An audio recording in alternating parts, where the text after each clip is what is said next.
August 15 നമ്മുടെ സ്വാതന്ത്ര്യദിനം. ഓരോ ഭാരതീയനും ഓർമ്മയിൽ സൂക്ഷിച്ചുവെക്കുന്ന അഭിമാന ദിനം. ഇന്ത്യ 79ാമത് സ്വാതന്ത്ര്യദിനം ആഘോഷിക്കുന്ന ഈ അവസരത്തിൽ എല്ലാവർക്കും ഹൃദയം നിറഞ്ഞ സ്വാതന്ത്ര്യദിന ആശംസകൾ നേരുന്നു. 1947 ഓഗസ്റ്റ് 15 ചെങ്കോട്ടയിൽ നമ്മുടെ പ്രഥമ പ്രധാനമന്ത്രി പണ്ഡിറ്റ് ജവഹർലാൽ നെഹ്റു ത്രിവർണ്ണ പതാക ഉയർത്തിയപ്പോൾ അവസാനമായത് 200 വർഷം നീണ്ട ബ്രിട്ടീഷ് കൊളോണിയൽ വാഴ്ചയ്ക്കാണ്.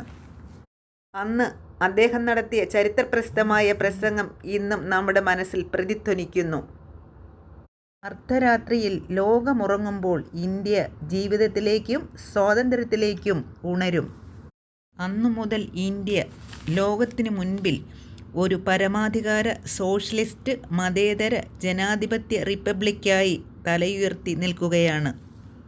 ഇന്ന് നമുക്ക് ലഭിക്കുന്ന ഈ സ്വാതന്ത്ര്യം എണ്ണമറ്റ സ്വാതന്ത്ര്യ സമര സേനാനികളുടെ വിയർപ്പും രക്തവും കൊണ്ട് നേടിയെടുത്തതാണ്.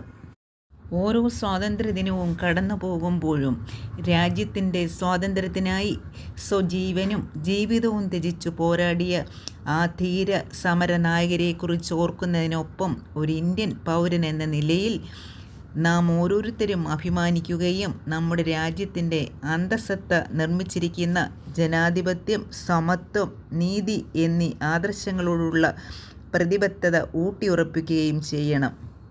ഇന്ന് ഇന്ത്യ ഏറെ വളർന്നു. ശാസ്ത്ര സാങ്കേതികം, വിദ്യാഭ്യാസം, കായികം, പ്രതിരോധം, ഗതാഗതം തുടങ്ങിയ മേഖലകളിലെല്ലാം ഇന്ന് ഇന്ത്യ വളരെ മുന്നിൽ തന്നെയാണ് നിൽക്കുന്നത്. അതിശയിപ്പിക്കുന്ന നേട്ടങ്ങളാണ് ഇന്ത്യ നേടിയത്. ലോകത്തിലെ ഏറ്റവും വലിയ ജനാധിപത്യ രാഷ്ട്രമാണ് ഇന്ത്യ.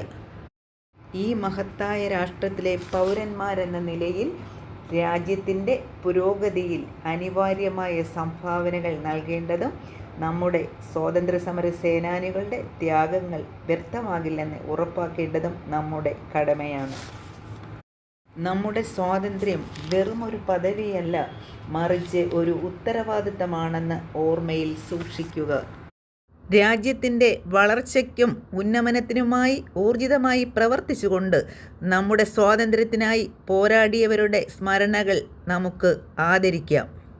നമ്മുടെ ഹൃദയങ്ങളിൽ പ്രതീക്ഷയോടെയും പ്രവൃത്തികളിൽ നിശ്ചയദാർഢ്യത്തോടെയും ശോഭനവും കൂടുതൽ സമർത്ഥവുമായ ഭാവിയിലേക്ക് നമുക്കൊരുമിച്ച് മുന്നേറാം. എല്ലാവർക്കും ഒരിക്കൽ കൂടി സ്വാതന്ത്ര്യദിന ആശംസകൾ നേരുന്നു.